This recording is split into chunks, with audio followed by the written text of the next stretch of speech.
सभापति महोदय, धन्यवाद सभापति महोदय। आपने मुझे माननीय फाइनेंस मिनिस्टर द्वारा प्रस्तुत अनुदान मांगों पर तथा मणिपुर के बजट पर अपनी बात रखने का अवसर प्रदान किया है। मैं इस विषय पर अपनी बात प्रारंभ करने से पहले अपने लोकसभा क्षेत्र धौरारा की महान विभूतियों सीतापुर के निर्माता महाराजा छीता पासी जी, मितौली के महाराजा मितान पासी जी के चरणों में श्रद्धा के सुमन अर्पित करते हुए अपने नेता आदरणीय श्रद्धेय नेताजी के पुण्य स्मृतियों को नमन करता हूं। सभापति जी, मणिपुर का बजट आखिर संसद में किन हालातों में प्रस्तुत करना पड़ रहा है, ये किसी से छुपा हुआ नहीं है। जब आधी आबादी राहत कैंपों में रह रही हो तो फिर इस बजट का लाभ किसको मिलने वाला है? मैं मणिपुर के बजट पर विस्तार से नहीं जाना चाहता। आदरणीय सभापति जी, आज 11 मार्च है, हम पूरक अनुदान मांगों पर चर्चा कर रहे हैं। माइक ऑन रखिए। हम पूरक अनुदान मांगों पर जब चर्चा कर रहे हैं, अभी होली भी है, ईद की भी छुट्टी होनी है, शनिवार रविवार भी होना है। 31 मार्च में कितने दिन बचे हैं माननीय सभापति जी? इस नए बजट को कैसे खर्च कर पाएंगे? पहला अनुपूरक आप दिसंबर में लाए, दूसरा फिर ले आए हैं। इसका मतलब आप इस मद को लूटना चाहते हैं। इसका मतलब ये बजट आपका चुनावी चंदा बन जाएगा। 51,000 करोड़ रुपए का अतिरिक्त बजट जो आपने मांगा है, इसकी प्राप्ति कहां से होगी, इसका कोई जिक्र आपने नहीं किया है। कोई नया मद का न होना ये बताता है कि आपका नियोजन सही नहीं है, आपका वित्तीय अनुशासन सही नहीं है। इसलिए आपको बार बार अनुपूरक लाना पड़ता है।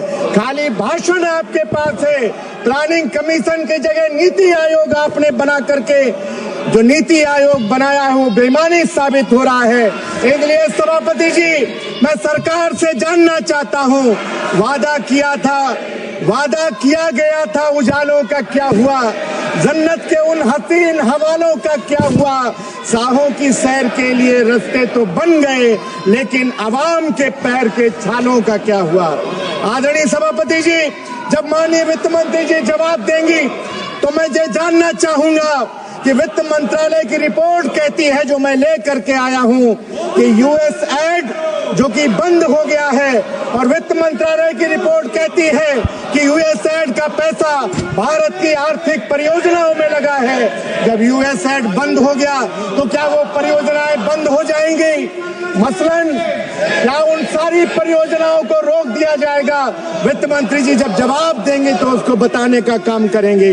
माननीय सभापति जी, तमाम विभागों पर बजट आया है। कृषि कल्याण पर आपने अतिरिक्त बजट मांगा है। आज देश के अंदर सबसे ज्यादा कोई बेहाल है तो इस देश का अभी समय नहीं हुआ है। इस देश के अंदर कोई बेहाल है तो सबसे ज्यादा किसान बेहाल है। कोई बाजार नहीं है, उत्पादन का कोई उसको। माननीय सभापति जी, जिस माहौल में मैं भाषण कर रहा हूँ, 15 मिनट हमारी पार्टी का समय है। आप मुझे आपका संरक्षण चाहिए सभापति महोदय, प्लीज। इसलिए मैं आपसे कहना चाहता हूँ, किसान सम्मान निधि से इस देश के किसान का कल्याण नहीं होने वाला है। इसलिए किसानों का कर्जा माफ करिए। माननीय अखिलेश यादव जी ने हम लोगों को सिंधु बॉर्डर पर भेजा था। डल्लेवाल जी आज भी अनशन पर हैं। किसानों की मांगे माननी चाहिए। प्रधानमंत्री सड़क योजना के अंदर ऐसे मानक बना दिए गए हैं, अब आप खड़ंजा लगा हो तो सड़क नहीं बन सकती। 2011 की जनगणना के अनुसार लेंगे तो सड़क नहीं बन सकती। हमारी आपसे मांग है, हम सांसदों के पास है क्या? प्रधानमंत्री सड़क योजना ही तो हम लोग बनवा सकते हैं, उसके मानक का सरलीकरण किया जाए। माननीय सभापति जी, हम लोग दिल्ली की चमक दमक देखने नहीं आए हैं, हम अपने क्षेत्र के लाखों जनता की उम्मीदें लेकर के दिल्ली आए हैं। इसलिए आपसे कहना चाहते हैं सभापति जी, सत्ता पक्ष के नेता कहते हैं कि 2014 के बाद तमाम परिवर्तन हो गया है, लेकिन 2014 के बाद अगर कोई परिवर्तन नहीं हुआ है तो सांसद निधि जो 2014 में थी वही आज भी है। इसलिए हम आपसे कहना चाहते हैं 90 लाख जीएसटी, 10 करोड़ कंटीजेंसी, प्रधानमंत्री जी कहते हैं कि आइए मिलकर के विकसित भारत बनाएं। क्या 4 करोड़ में खास विकसित भारत बनाएंगे? इसलिए सांसद निधि हमारे उत्तर प्रदेश में 5 करोड़ एक विधायक की है। इसलिए 5 करोड़ के हिसाब से 25 करोड़